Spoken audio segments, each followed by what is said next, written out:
Shalom jemaat yang dikasihi Tuhan, kita bersyukur kita boleh datang beribadah hari ini kepada Tuhan. Mari sebelum kita masuk di dalam ibadah kita, saya mengajak kita semua untuk berdiri dan menyiapkan hati kita sambil mengambil saat teduh sejenak.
Kita akan memulai kebaktian pada hari ini dengan pengakuan bahwa pertolongan kita adalah di dalam nama Tuhan yang menciptakan langit dan bumi.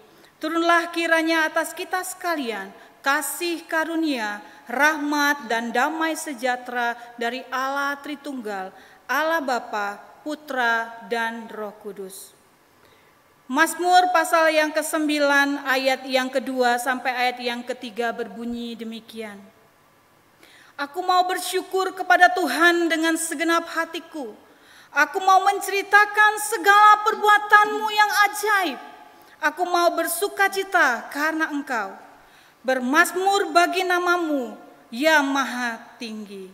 Mari kita bersyukur kepadanya karena segala perbuatannya yang ajaib yang telah Ia kerjakan bagi kita, bagi jemaat yang dikasihinya, yang telah menuntun sampai di tahun ke-52 tahun ini. Tuhan memberkati gereja kita. Mari kita datang kepadanya dengan pujian, Dia pusat hidup kita.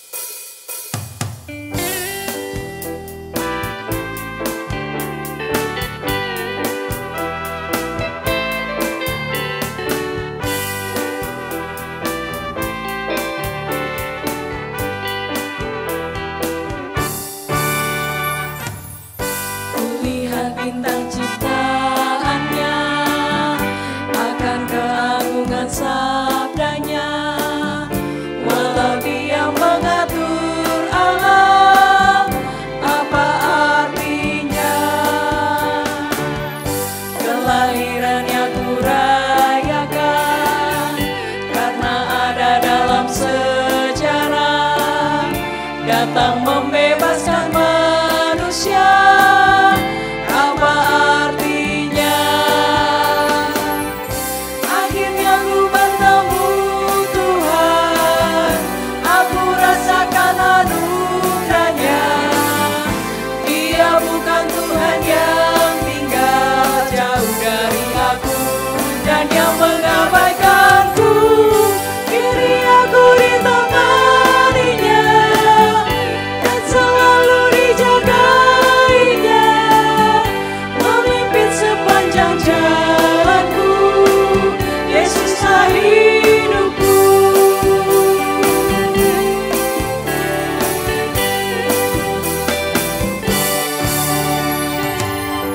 Kulihat bintang ciptaannya akan keagungan sabdanya, walau Dia mengatur alam, apa artinya?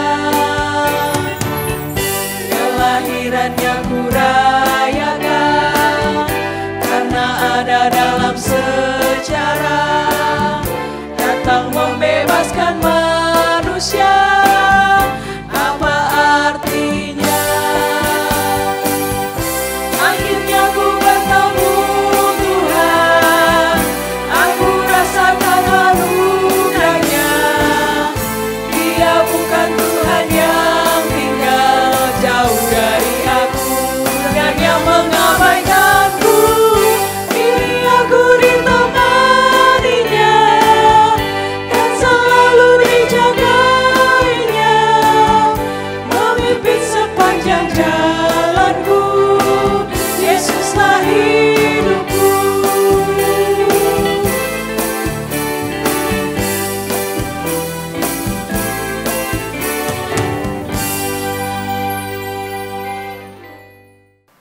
Nats pembimbing kita pada hari ini terambil dari Mazmur pasal yang ke-19 ayat yang kedua dan yang ketiga. Mari kita membacakannya bersama-sama.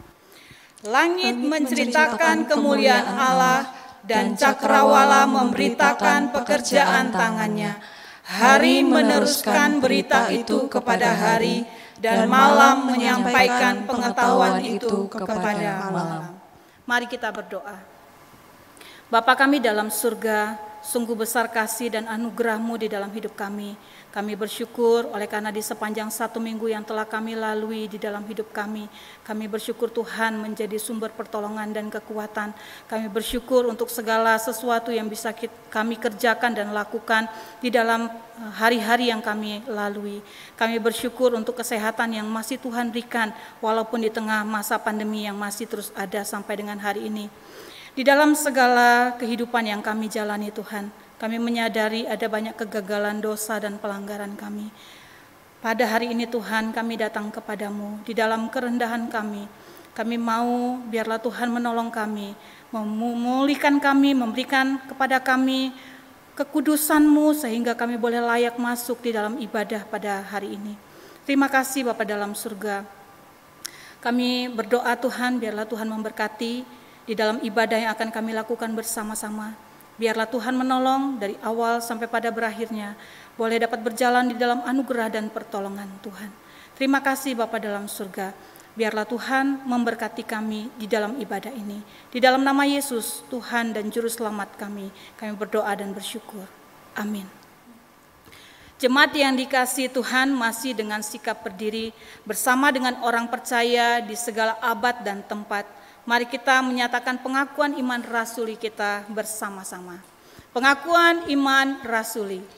Aku percaya kepada Allah, Bapa yang Maha Kuasa, Khalik langit dan bumi, dan kepada Yesus Kristus, Anaknya yang tunggal Tuhan kita, yang dikandung dari Roh Kudus, lahir dari anak Maria, yang menderita sengsara di bawah pemerintahan Pontius Pilatus, disalibkan, mati dan dikuburkan, turun ke dalam kerajaan maut, pada hari yang ketiga bangkit pula dari antara orang mati, naik ke surga, duduk di sebelah kanan Allah, Bapa yang Maha Kuasa, dan dari sana Ia akan datang untuk menghakimi orang yang hidup dan yang mati.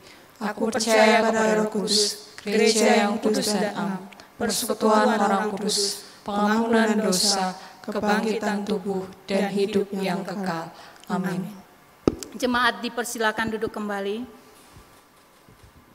Pujilah Tuhan hai segala bangsa, megahkanlah Dia hai segala suku bangsa, sebab kasih-Nya hebat atas kita dan kesetiaan Tuhan untuk selama-lamanya. Haleluya. Kita bersyukur untuk pemeliharaan Tuhan atas gerejanya, sehingga sampai hari ini gereja tetap mampu melayani jemaatnya di dalam anugerah dan kasih karunia Tuhan.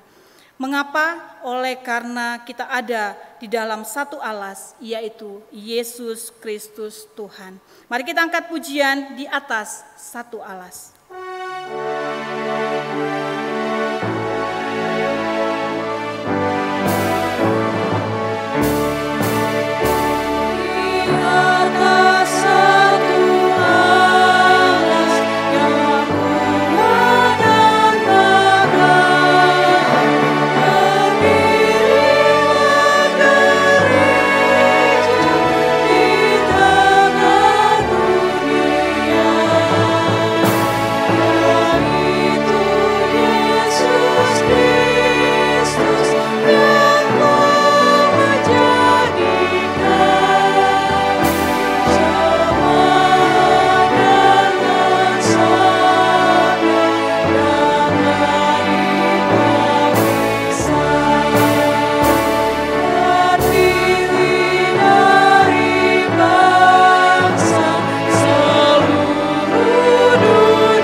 kita berdoa syafaat bersama-sama.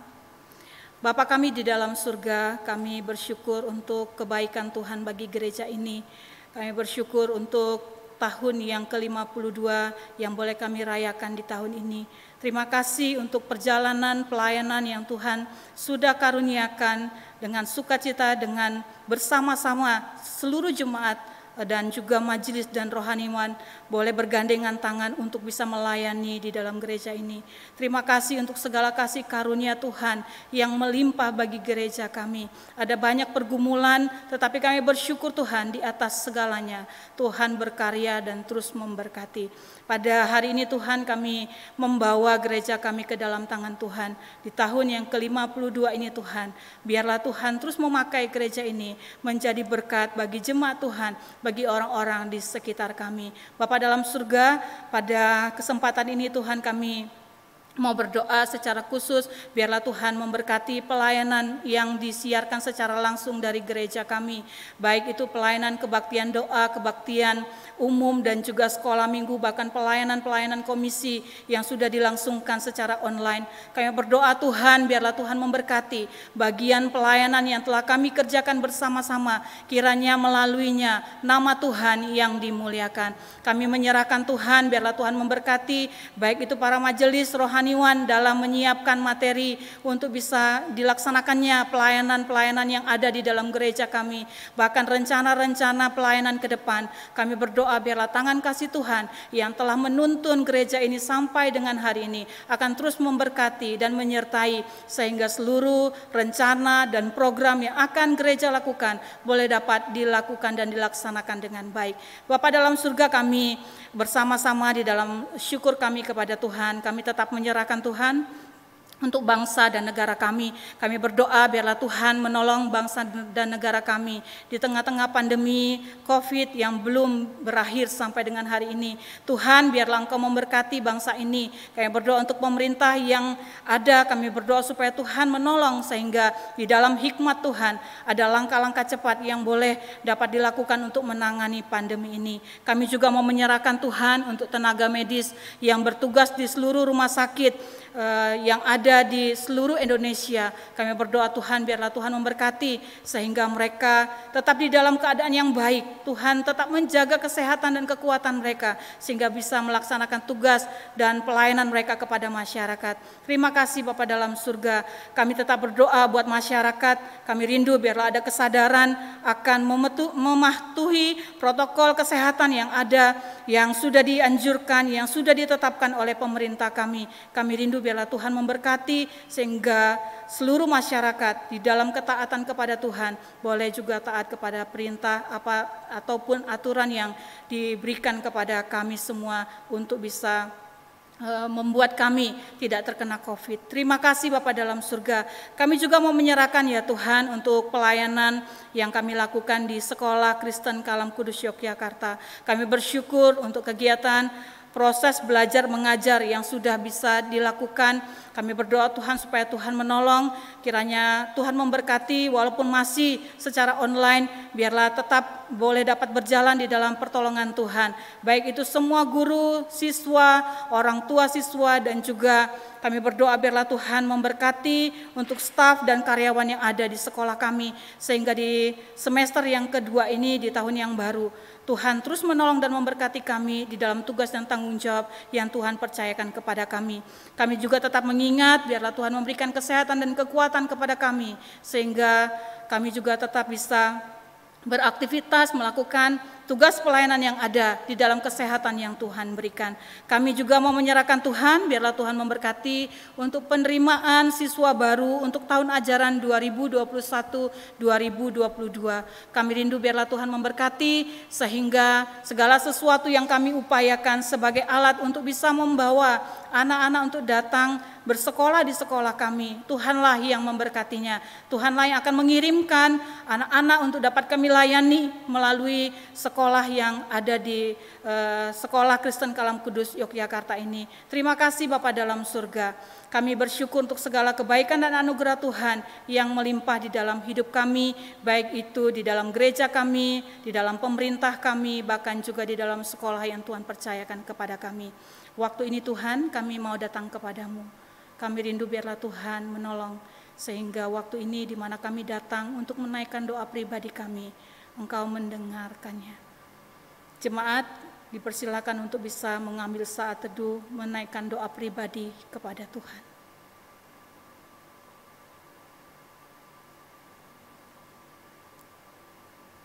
Terima kasih Tuhan, telah selesai kami menaikkan doa syafaat kami. Kami rindu biarlah Tuhan yang mendengarkannya. Engkau akan menjawab seturut waktu dan kehendak-Mu yang indah kepada kami. Di dalam nama Yesus, Tuhan dan Juru Selamat kami yang hidup, kami sudah berdoa dan bersyukur. Amin.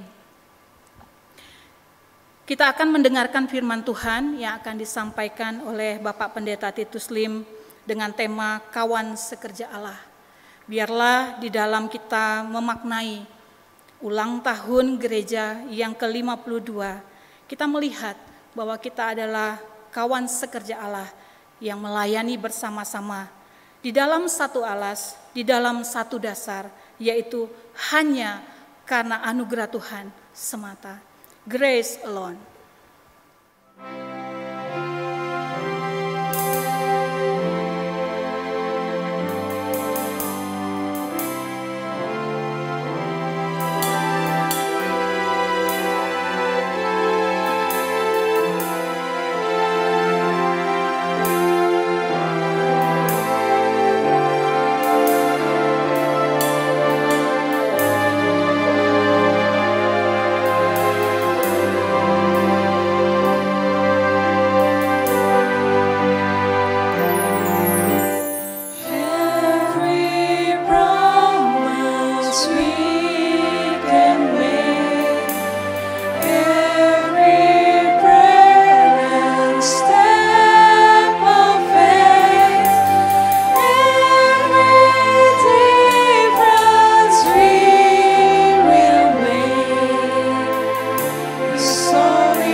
Puji syukur kepada Tuhan, jemaat yang dikasihi dan mengasihinya. Dalam minggu ini dan di dalam tahun 2021 ini, gereja kita telah berulang tahun yang ke-52. Dan dalam perjalanan yang boleh katakan cukup panjang ini, kita bersyukur karena gereja ini boleh melahirkan generasi demi generasi, sekalipun silih berganti. Namun setiap generasi boleh menorehkan sejarah melalui perjalanan gereja ini. Dan ketika kita menoleh ke belakang, saya percaya kita patut bersyukur kepadanya. Kalau gereja kita ketika berusia 50 tahun, Tuhan menganugerahkan sebuah gedung gereja yang baru. Bapak Ibu Saudara sekalian bisa membayangkan, andai kata gereja kita dibangun mulai tahun 2019 atau 2020. Dikala gereja kita sudah dibongkar, mungkin juga sudah dirobohkan bangunannya. Untuk sebuah rencana kita membangun satu gedung gereja yang lebih baik. Namun di saat yang bersamaan terjadilah pandemi COVID-19.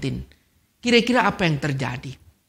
Saya percaya ini bukanlah sesuatu yang mudah, bukan? Kita tentu akan ada banyak kesulitan. Tetapi kita bersyukur tatkala kita sudah memulai membangunnya. Dan di tahun 2019 gereja kita boleh berulang tahun yang ke-50. Dan tahun 2000 pada bulan Maret, gereja kita merasa ada dampak yang cukup serius dengan pandemik tersebut. Sehingga jemaat yang dikasihi Tuhan, kita juga mengingat bahwa mulai tanggal 22 Maret 2020, di mana gereja kita dan juga gereja-gereja lain sudah memulai ibadah secara online. Oleh karena seperti tadi yang saya katakan, adanya dampak COVID-19 ini. Jemaat yang dikasihi Tuhan, perjalanan ibadah kita sampai dengan hari ini tentu juga bukan sesuatu yang mudah. Dalam perjalanannya kita melakukan ibadah secara online. Dan jelas ini sudah hampir 1 tahun lamanya. Mungkin di sana kita ada kejenuhan. Mungkin ada kebosanan. Mungkin kita sudah pingin sekali datang ke gereja untuk beribadah bertatap muka. Tentu ini menjadi doa dan harapan kita semua. Tetapi oleh karena masih adanya bahaya daripada pandemik tersebut, hal inilah membuat kita sulit untuk mengadakan ibadah secara terbuka. Jemaat yang dikasihi oleh Tuhan.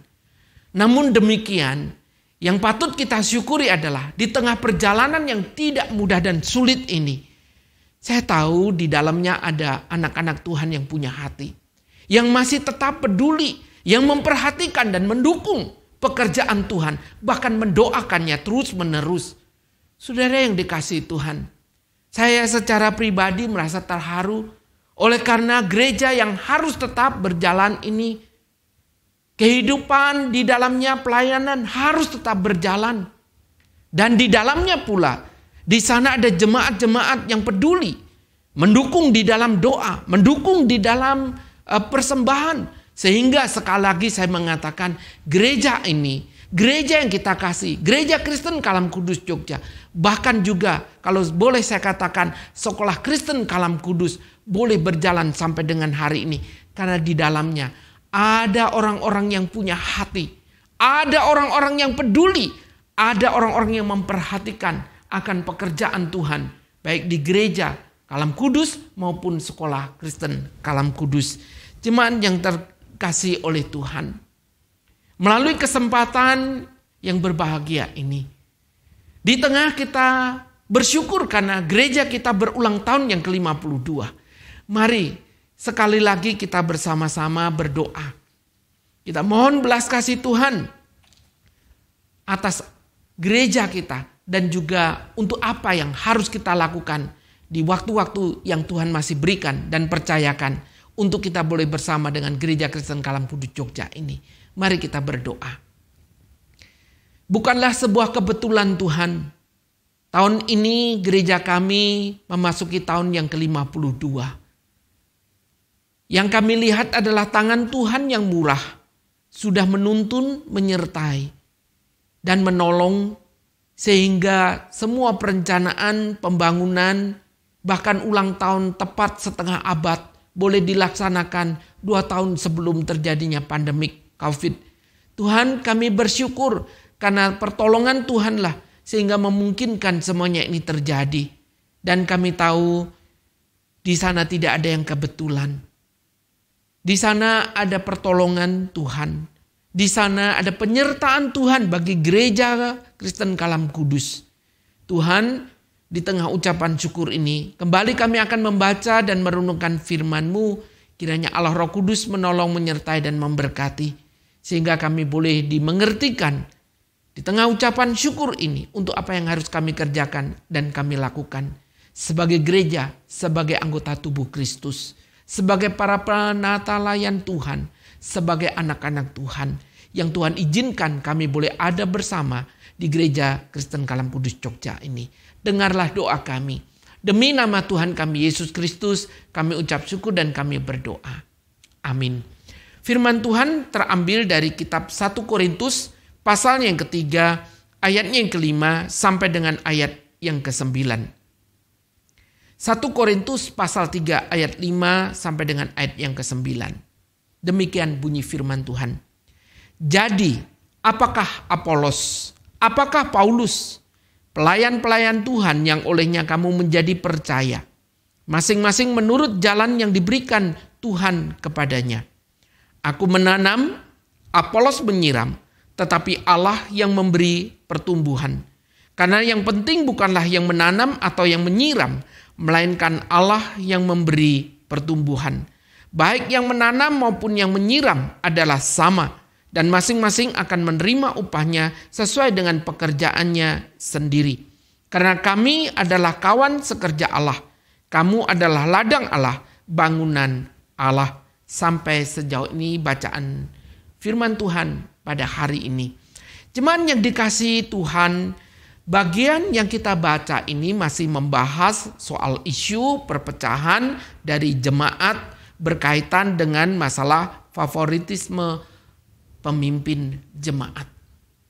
Tentu saja Paulus menegur hal ini, khususnya mulai dari pasal pertama ayatnya yang ke-10 sampai dengan ayatnya yang ke-17. Dan teguran itu dilanjutkan pasal 3 ayat pertama sampai dengan ayat yang ke-4. Berkaitan dengan kehidupan jemaat kota Korintus yang menunjukkan bahwa mereka sangat tidak dewasa. Mereka tidak mengalami pertumbuhan rohani yang baik. Itu sebabnya di bagian yang kita baca pasal 3 ayat 5 sampai 9. Teguran Paulus fokus kepada favoritisme pemimpin. Dan inilah yang menjadi isu perpecahan jemaat di kota Korintus. Jemaat yang dikasihi oleh Tuhan, Paulus menyatakan bahwa sesungguhnya baik dirinya, baik Apolos maupun Kefas itu hanyalah para pelayan saja. Karena itu bukan menjadi sebuah alasan bahwa mereka itu kemudian dijadikan sebagai alat pemecah belah di jemaat. Lalu apa yang bisa kita pelajari dari bagian ini? Yang pertama, yaitu para pelayan hanya merupakan alat saja. Saudara, pada bagian ayat yang kelima bagian A di sana katakan, jadi apakah Apolos, apakah Paulus, pelayan-pelayan Tuhan yang olehnya kamu menjadi percaya. Saudara yang dikasihi oleh Tuhan, Paulus mengingatkan bahwa para pelayan tidak lebih daripada alat di tangan Tuhan. Tuhan yang penuh kasih karunia. Tuhanlah yang mengaruniakan kepada mereka. Dan disitulah mereka menjadi alat-alat yang dipakai oleh Tuhan. Oleh karena itu, mereka menjadi percaya, mereka dilayani, mereka kemudian menjadi orang yang mengenal Allah. Itu karena Allah lah yang memakai para penata layan ini. Bukan karena hebatnya mereka. Mereka percaya bukan karena kuasa mereka. Tetapi karena Allah yang berkenan memberkati pelayanan dari para alat ini. Jemaat yang dikasihi Tuhan. Perhatikan. Di ayat yang kelima, Paulus menggunakan pertanyaan retoris. Di sana Paulus berkata, jadi apakah Apolos? Apakah Paulus? Saudara yang dikasihi Tuhan, pertanyaannya mengapa di sana tidak berkata siapa Apolos? Siapa Paulus? Tetapi kata yang gunakan apa? Apa Paulus? Apa Apolos itu? Saudara yang dikasihi Tuhan, ini menunjukkan bahwa mereka hanyalah alat, tidak lebih dari sekedar para pelayan dan hanya bekerja sesuai dengan jalan yang diberikan Tuhan kepadanya. Saudara, bahkan di sana juga dikatakan, oleh karena para pelayan inilah kamu telah menjadi percaya. Saudara, kata olehnya di sini terjemahnya kurang tepat. Lebih tepat diterjemahkan adalah melaluinya kamu menjadi percaya. Oleh karena jemaat di kota Korintus bisa percaya kepada Allah, itu bukan semata-mata karena pekerjaan para pelayan ini, tetapi ini adalah melalui mereka bisa mengenal Allah. Dan itu orang percaya, orang bisa beriman sekali lagi karena Allah yang menganugerahkan, Allah yang bekerja di sana, yang membuat orang-orang itu bisa percaya.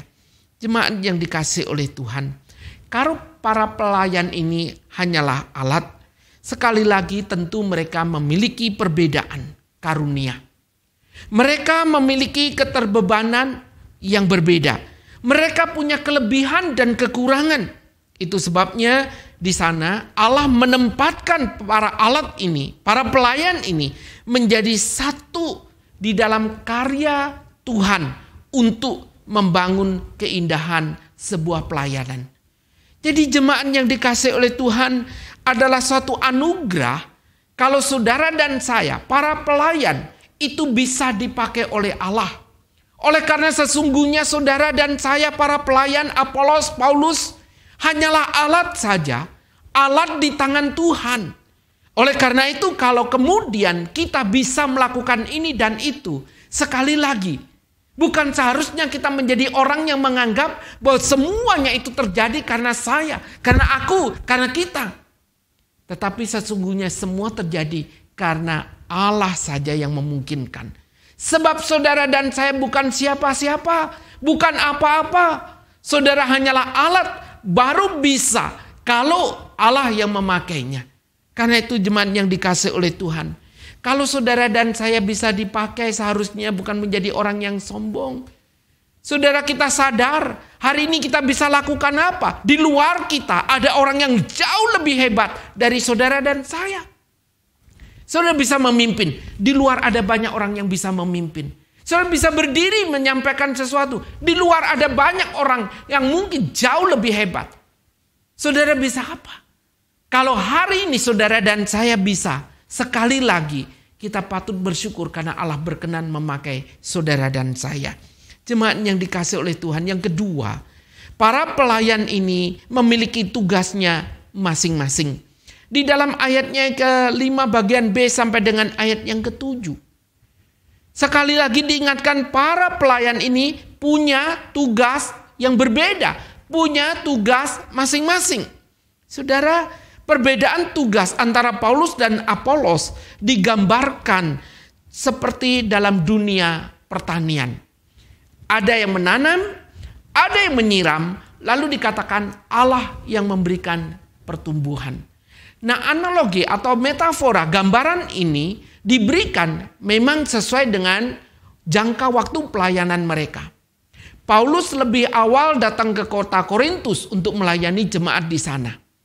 Lalu kemudian ketika Paulus meninggalkan Korintus, pelayanan itu dilanjutkan oleh Apolos.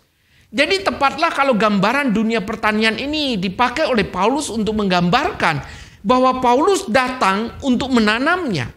Lalu Apolos yang melanjutkan itu adalah yang menyiram dari apa yang sudah ditanam oleh Paulus. Tetapi yang menarik, di sana katakan Allah lah yang memberikan pertumbuhan. Jemaat yang dikasihi oleh Tuhan, di dalam bagian ini itu menunjukkan bahwa Paulus maupun Apolos itu sesungguhnya bukan apa-apa. Bukan orang-orang yang penting. Yang penting bukanlah yang menanam, bukan yang menyiram, tetapi yang penting adalah yang memberikan pertumbuhan. atau kehidupan itu sendiri. Jemaat yang dikasihi Tuhan, di sana dari kata yang dipakai, dikatakan bahwa Paulus datang untuk menanam, Apolos menyiram. Ini menunjukkan satu waktu yang berbeda, tetapi waktu itu terjadi hanya di waktu itu saja. Paulus datang waktu itu untuk menanam. Apolos datang waktu itu hanya untuk menyiram. Satu waktu tertentu saja. Tapi perhatikan, kalimat yang katakan Allah yang memberikan pertumbuhan, kalimat ini menunjukkan satu waktu yang terus menerus, tidak dibatasi oleh waktu. Paulus meninggalkan pelayanan kota Korintus untuk melayani kota lain. Apolos melanjutkan. Tapi sekali lagi di sana katakan, Allah lah yang memberikan pertumbuhan itu terus menerus. Jadi saudara yang dikasih oleh Tuhan, di sana menunjukkan bahwa waktu Allah memberikan pertumbuhan tidak ada batas waktunya. Tetapi Allah yang mengerjakan itu terus menerus. Satu hal yang indah bukan? Dari pelayanan yang mereka kerjakan. Saudara, dari hal tersebut maka kita melihat bahwa setiap kita, sekali lagi kita diingatkan bahwa kita hanya bisa melakukan bagian kita, tetapi jangan pernah lupa Allah lah yang memberikan pertumbuhan itu. Kalau Allah yang memberikan pertumbuhan, di mana letak kita boleh menaruh kesombongan ini? Saudara yang dikasih oleh Tuhan, tatkala kita melihat bahwa setiap bagian, setiap orang tadi punya masanya, punya waktunya, punya tugas masing-masing. Dan ternyata di sana Allah lah yang memberikan pertumbuhan. Allah lah yang memberkati sehingga pertumbuhan itu menghasilkan buah. Jemaat yang dikasihi Tuhan, saya mengenal seorang hamba Tuhan. Beliau adalah seorang yang luar biasa dipakai oleh Tuhan. Dan dikenal di mana beliau semenjak muda membuka pos pelayanan. Yang luar biasa Tuhan pakai adalah hamba Tuhan ini membuka pos-pos pelayanan, hampir 30 pos dibukanya. Luar biasa bukan? Seorang hamba Tuhan membuka dari satu pos ke pos yang lain dalam jumlah yang begitu banyak. Nah, di dalam pelayanan selama masa muda sampai kemudian usianya yang lanjut itu, beliau dari satu pos ke pos yang lain. Dan kemudian satu hari beliau sudah usia lalu kembali ke gereja di mana dia melayani atau gereja pusat itu. Lalu apa yang terjadi? Jemaat yang dikasih oleh Tuhan, pada waktu dia kembali ke gereja pusat, jelas beliau selama ini terbeban dengan pos. Tetapi begitu kembali ke pusat, beliau mengalami kesulitan karena ada banyak perbedaan di sana. Nah, sementara di gereja pusat selama ini ada hamba Tuhan yang sudah melayani. Saudara yang dikasih oleh Tuhan, tentu saja di sini tidak bisa kemudian berkata, ada kata kamu yang pergi, di sana mungkin tidak ada hasil. Tetapi juga di sana yang membuka pos ini juga tidak bisa berkata bahwa kalau kamu tidak pergi, tidak ada pos. Tapi yang muda juga tidak bisa berkata, kalau gereja ini tidak ada yang menjaga, tidak ada yang mengembalakan, lalu bagaimana dengan gereja di pusat? Jemaat yang dikasihi Tuhan, hal ini kalau dijadikan pertentangan, memungkinkan, sangat memungkinkan. Kalau ini dijadikan perdebatan bisa sangat memungkinkan. Dan kalau ini bisa menghancurkan gereja sangat memungkinkan. Kenapa Bapak Ibu? Karena di sana sesungguhnya masing-masing punya panggilan. Dan di sana tidak bisa dipertentangkan. Andai kata yang di pusat pergi atau yang di pusat yang di pos tadi menggembalakan. Faktanya Tuhan memberikan kepercayaan, talenta, karunia masing-masing di sana. Dan kita melihat sesungguhnya mereka bukan apa-apa kalau bukan Tuhan yang memberikan kemampuan dan berkat di dalam pelayanan tersebut. Karena itu jemaat yang dikasih oleh Tuhan, disinilah kita juga diingatkan bahwa tidak seharusnya lah jemaat Tuhan kemudian membanding-bandingkan, lalu berandai-andai, dan kemudian di sini menjadi bahan untuk perpecahan dari sebuah gereja. Karena itu jemaat yang dikasih oleh Tuhan, setiap kita punya panggilannya masing-masing. Setiap kita Tuhan punya rencananya masing-masing. Dan setiap kita mesti sadar Tuhan taruh, Tuhan pakai di mana kita. Dan disitulah kita mengerjakan tugas kita dengan penuh tanggung jawab. Yang ketiga, para pelayan ini memiliki tujuan yang sama. Para pelayan memiliki tujuan yang sama. Di dalam ayatnya yang ke-8a. Baik yang menanam maupun yang menyiram adalah sama. Jemaat yang dikasih oleh Tuhan, kata sama di sini menunjukkan kata kalau diterjemahkan harafiah adalah satu tujuan. Para petani ini menanam, menyiram tujuannya satu, yaitu akan menghasilkan sebuah panen yang besar, bukan? Nah, jemaat yang dikasih oleh Tuhan, baik Paulus yang menanam, Apolos yang menyiram, tujuannya satu, yaitu bahwa mereka bekerja di bawah Allah. Mereka bekerja sebagai alat Allah dan mereka bekerja dengan satu tujuan, yaitu mereka akan menghasilkan panen. Nah, oleh karena itu jemaat yang dikasih oleh Tuhan, dalam konteks yang kita baca di sini kita melihat sesungguhnya para pelayan ini adalah satu kesatuan. Baik yang menanam, baik yang menyiram, saudara, semua dipekerjakan oleh Tuhan yang sama. Diberi kepercayaan yang sama. Dan di dalam pekerjaan dan dalam rencana yang sama, yaitu rencana Allah. Karena itu ya, jemaat yang dikasih oleh Tuhan, di sana sekali lagi saya mengatakan tidak ada yang patut menyombongkan diri bahwa dirinya adalah orang yang menanam. Tidak ada yang boleh menyombongkan diri bahwa dirinya adalah orang yang dipercaya untuk menyiram atau merawatnya. Baik yang menanam, baik yang menyiram, baik yang memulai, baik yang melanjutkan, baik yang sekarang tengah mengerjakan. Satu tujuannya, kita adalah satu, kita adalah milik Allah. Dan kita mengerjakan adalah untuk kerajaan Allah. Itu sebabnya jemaat yang dikasihi Tuhan, kita tidak perlu mempertentangkan. Kita tidak perlu mencari-cari siapa yang lebih penting dari semuanya ini. Saudara, para penata layan Tuhan bisa diadu domba. Jemaat bisa diadu domba. Gereja sangat memungkinkan diadu domba. Jemaat bisa berkata yang penting adalah yang menanam. Yang lain berkata yang penting adalah yang merawat, yang menyiram. Atau yang lain berkata yang penting adalah yang sekarang mengerjakannya. Saudara dan saya mengerjakan semua tugas pelayanan tanggung jawab ini adalah sesungguhnya untuk Tuhan, bukan? Bukan untuk misi saya, bukan untuk kepentingan saya, bukan untuk kepentingan golongan kita, kelompok kita. Kalau kita sadar, baik saudara guru sekolah minggu, para pengurus, majelis, aktivis, bahkan kita para rohaniwan, saudara, semuanya adalah satu di ladang Tuhan, bukan? Satu di dalam pekerjaan Tuhan. Dan untuk satu tujuan saja, yaitu untuk kemuliaan nama Tuhan. Jemaat yang dikasih oleh Tuhan, kalau saja jemaat seperti Korintus yang terus-menerus membanding-bandingkan satu dengan yang lain, tolong tanya, pemimpin macam apakah yang diharapkannya?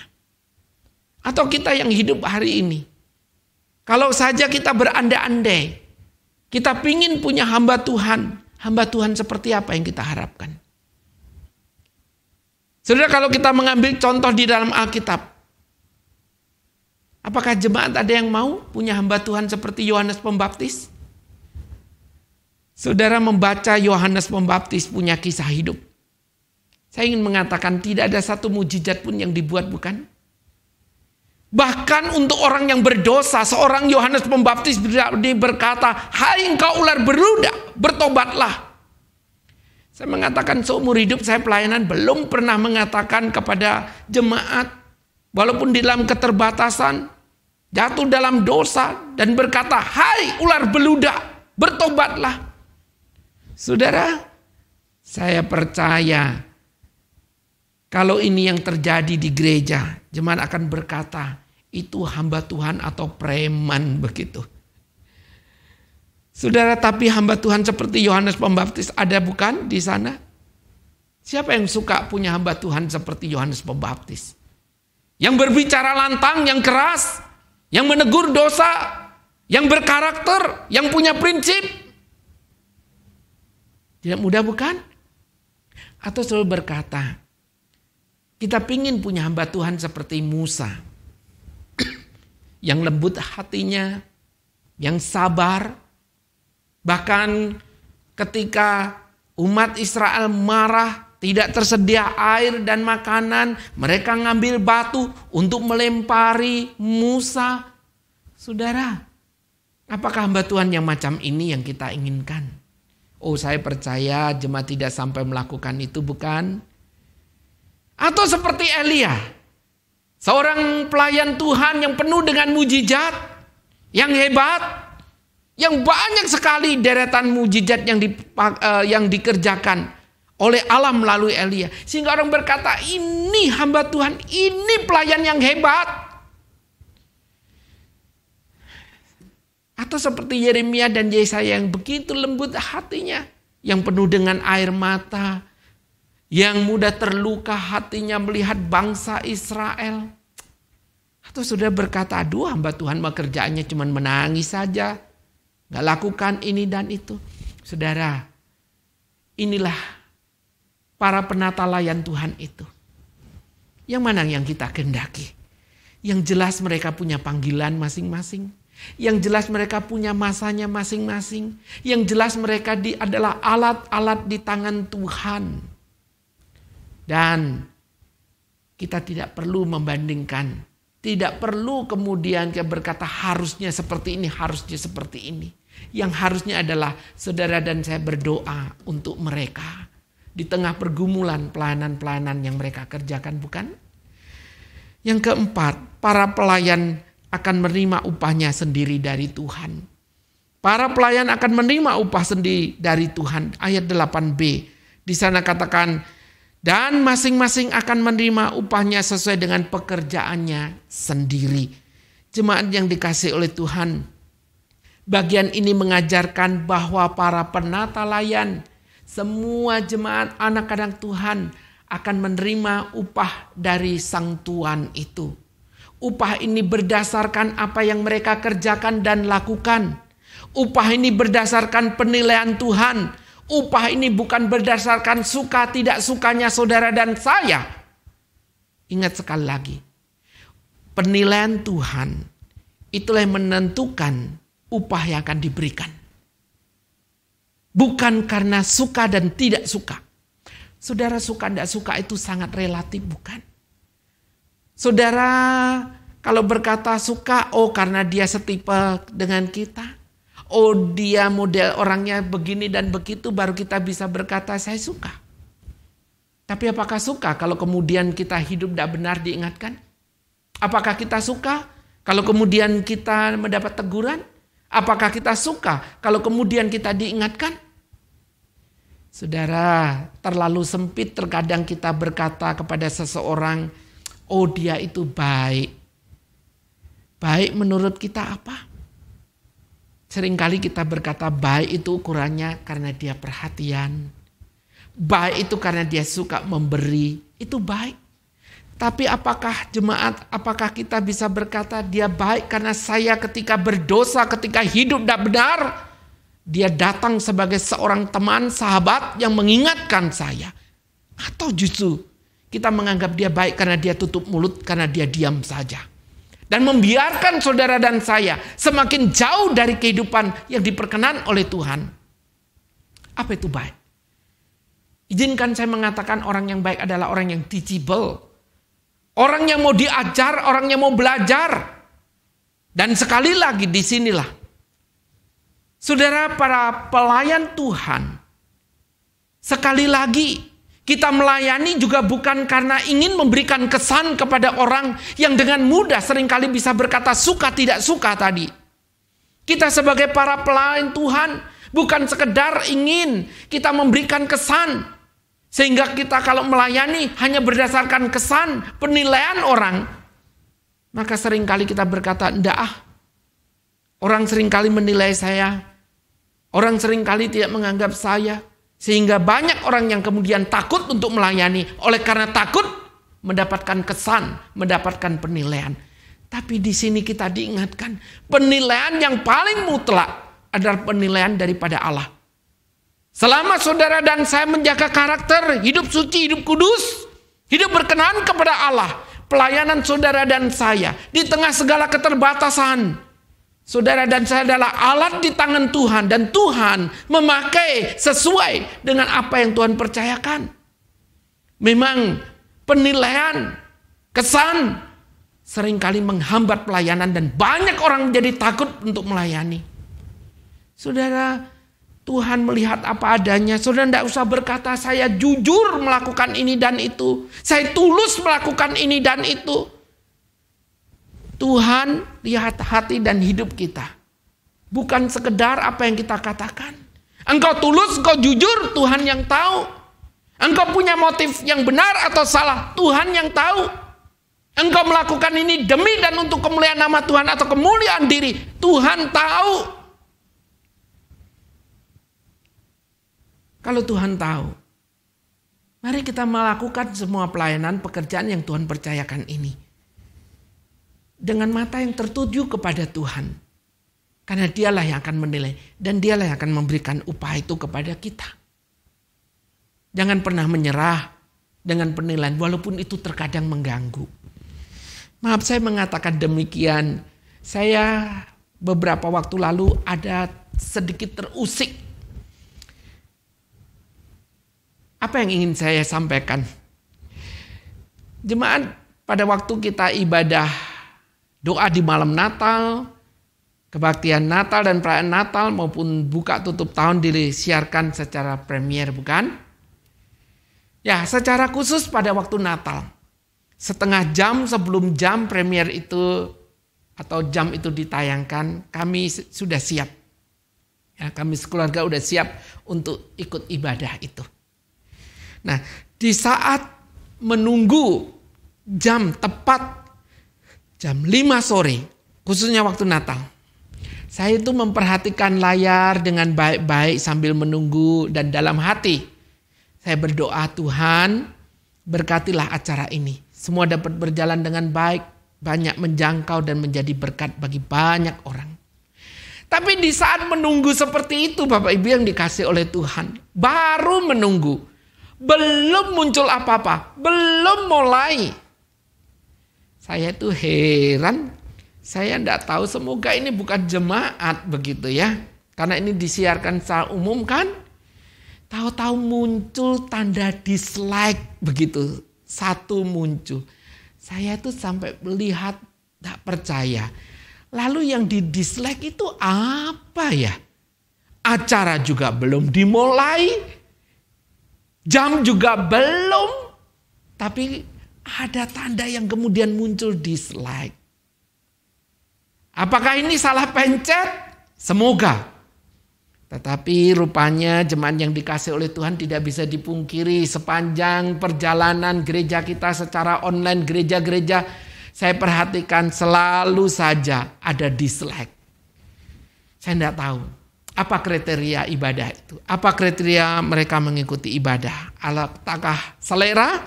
Suka tidak suka terhadap para penata layak atau apa? Saya tidak tahu. Tetapi yang jelas saudara, bagi saya adalah harusnya kembali sekali lagi. Kita melayani bukan sekedar untuk menyenangkan telinga, mata orang. Tapi dengan hati yang tulus dan jujur kita ingin menyenangkan Tuhan, bukan? Karena dialah yang akan memberi upah kepada kita. Yang terakhir, dasar dari segala sesuatu adalah milik Tuhan. Segala sesuatu adalah milik Tuhan di ayat yang ke-9. Karena kami adalah kawan sekerja Allah, kamu adalah ladang Allah, bangunan Allah. Indah bukan? Di sana katakan, karena kami dikatakan kawan sekerja Allah. Kami kawan sekerja Allah, milik Allah. Kamu adalah ladang Allah, kamu milik Allah. Bangunan Allah, kamu milik Allah.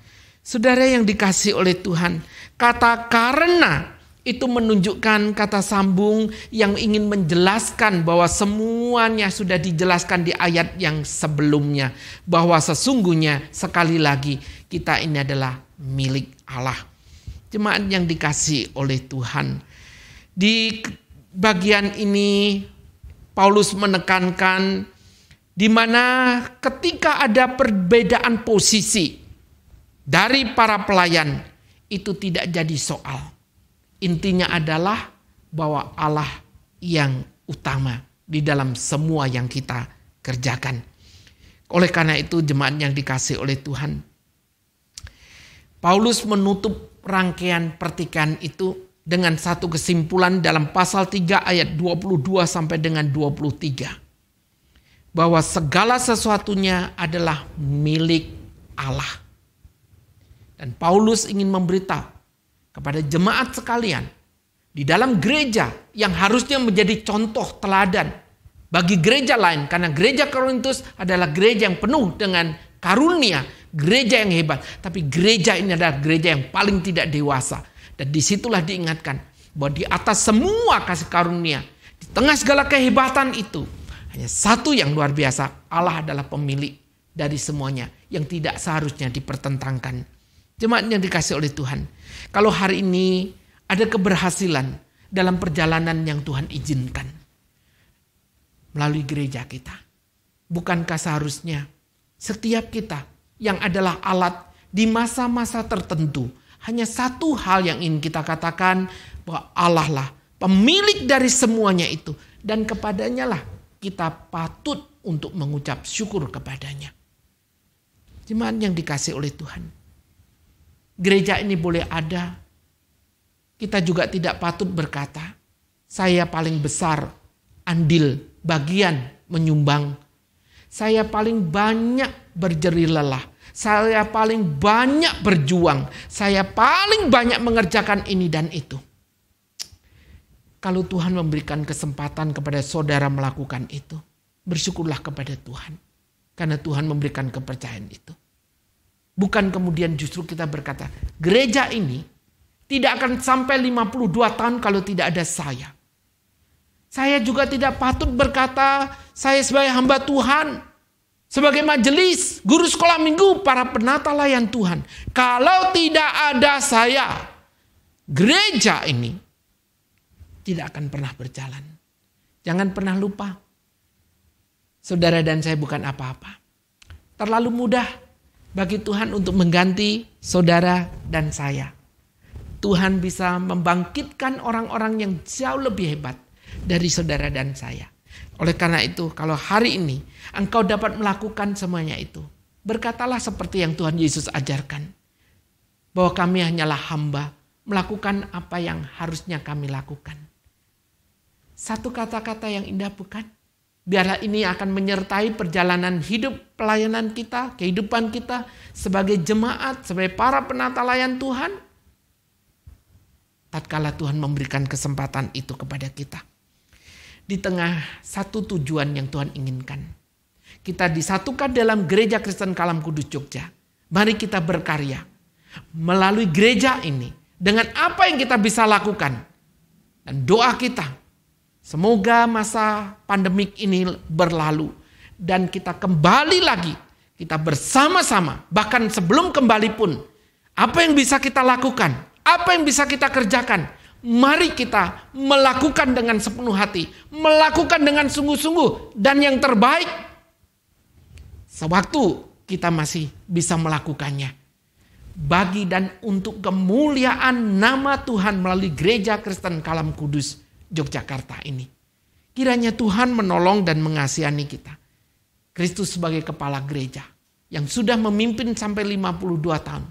Semoga gereja kita terus berjalan dan menjadi berkat di tengah kota Jogja melalui kehadiran Bapak, Ibu, Saudara sekalian. Kiranya Tuhan memberkati kita sekalian. Amin. Mari kita berdoa.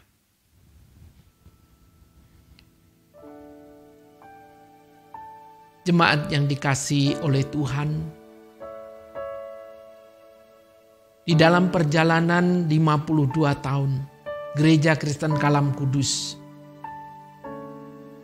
jemaat ada di dalamnya, menjadi bagian di dalamnya.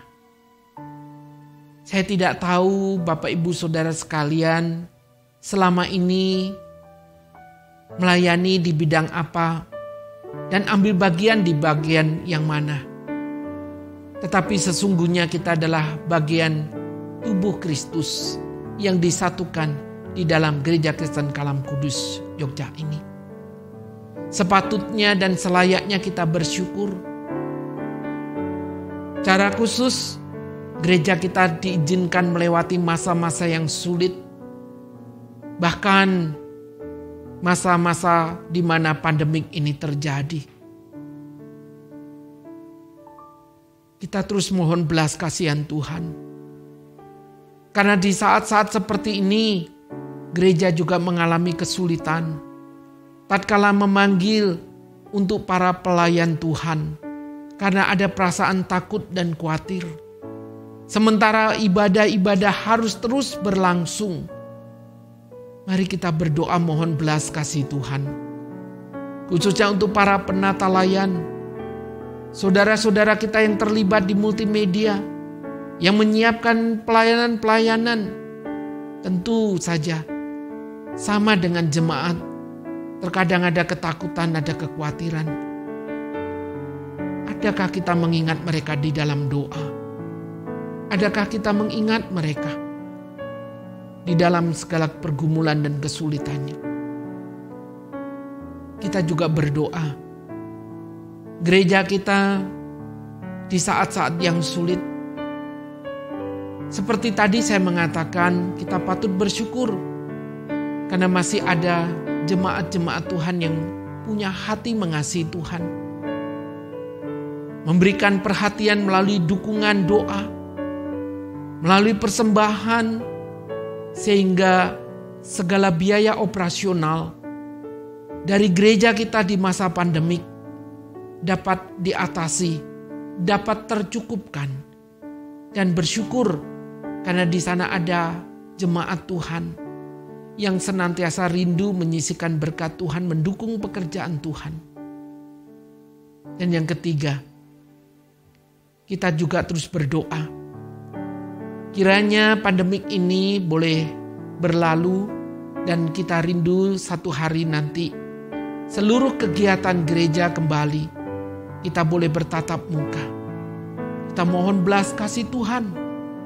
Mohon kemurahan Tuhan. Dampak ini terjadi dirasakan oleh kegiatan gereja dan juga kehidupan jemaat. Mohon Tuhan memberikan kekuatan, mohon Tuhan memberkati, menolong di tengah pergumulan kehidupan keluarga, kesehatan maupun pekerjaan. Dan yang terakhir kita juga berdoa untuk perjalanan gereja kita. Kiranya Tuhan menolong, Tuhan yang sudah menyertai 52 tahun, tangan Tuhan yang sama, menuntun, menyertai dan memberkati Gereja Kristen Kalam Kudus. Sekaligus di dalamnya Tuhan mempercayakan Sekolah Kristen Kalam Kudus. Kiranya kehadirannya boleh menjadi berkat di kota Yogyakarta ini. Kita mohon belas kasih Tuhan dan pertolongan Tuhan. Tuhan, kami naikkan syukur kepadamu atas semua yang baik yang Tuhan sudah lakukan dan kerjakan dari waktu ke waktu.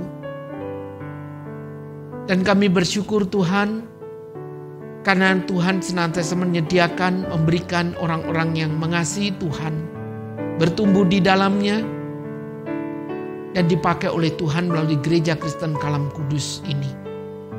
Kami terus berdoa Tuhan, biarlah kiranya gereja ini hadir, boleh menjadi berkat di tengah kota Jogja, membawa jiwa-jiwa datang kepada Tuhan, melayani jiwa-jiwa yang Tuhan percayakan, dan Tuhan berkenan atas semua kegiatan yang dilakukan di gereja ini bagi kemuliaan nama Tuhan.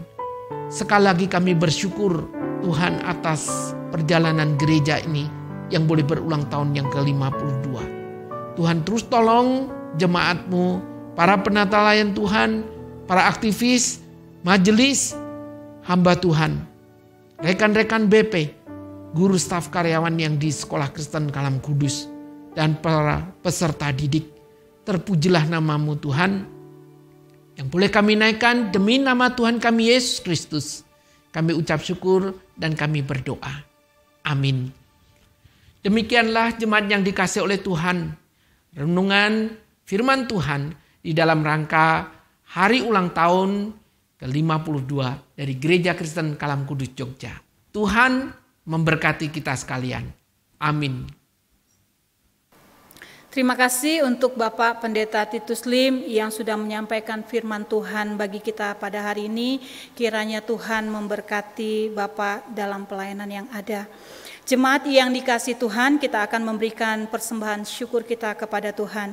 Persembahan dapat jemaat berikan dengan cara transfer bank, QR code di layar televisi dalam aplikasi pembayaran online, atau dapat diserahkan kepada TU di jam kantor yang ada. Mari kita pujikan betapa kita tidak bersyukur sambil mengiringi persembahan kita kepada Tuhan.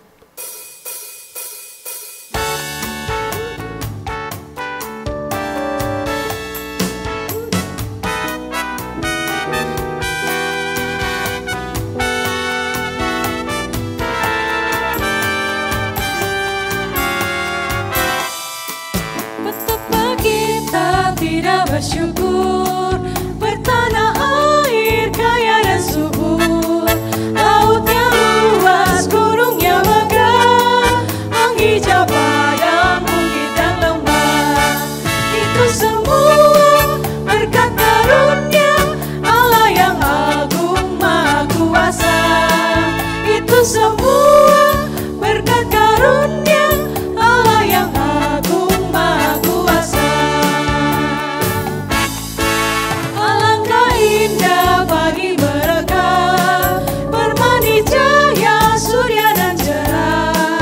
Di tingkah hijau burung ganti, bunga pun bangkit harum berseri. Itu semua berkat karunia Allah yang agung maha kuasa. Itu semua berkat karunia Allah yang agung maha kuasa.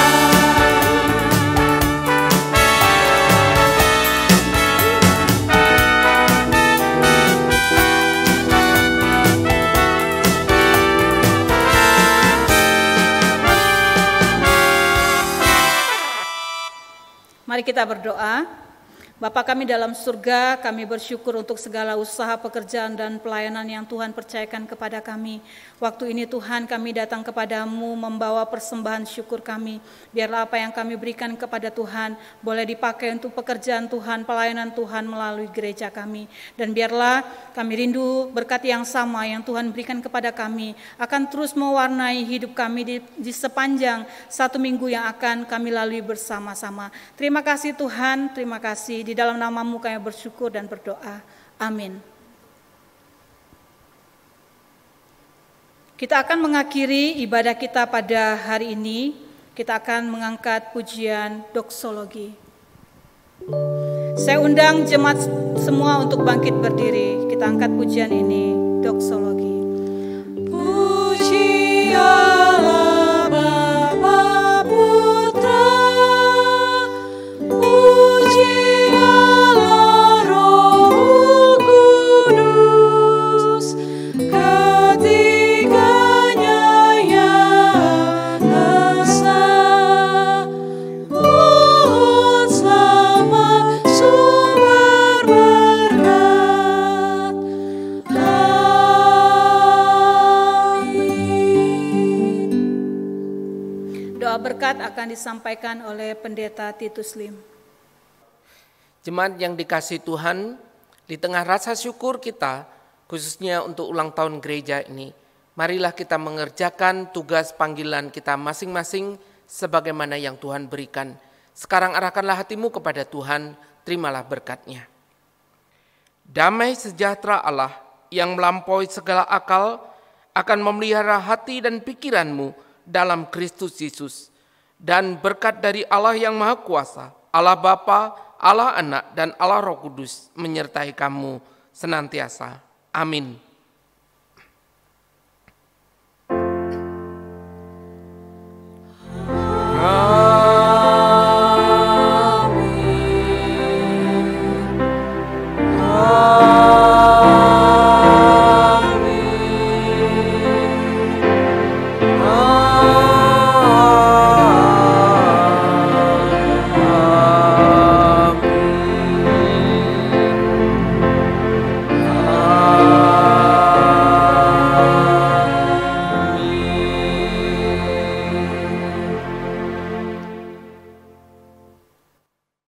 Jemaat dipersilakan duduk kembali.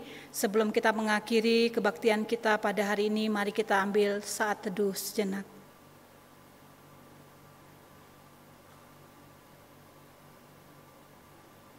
Amin. Warta jemaat pada hari ini, kebaktian minggu depan tetap akan dilaksanakan oleh gereja kita secara online dengan pembicara Bapak Randy Prayudi Lengkong. Kiranya kita boleh mengikutinya. Tetap menjaga kesehatan, tetap melakukan protokol kesehatan yang telah disarankan, dan bila kita bepergian menggunakan masker. Tuhan kiranya memberkati kita sekalian. Amin.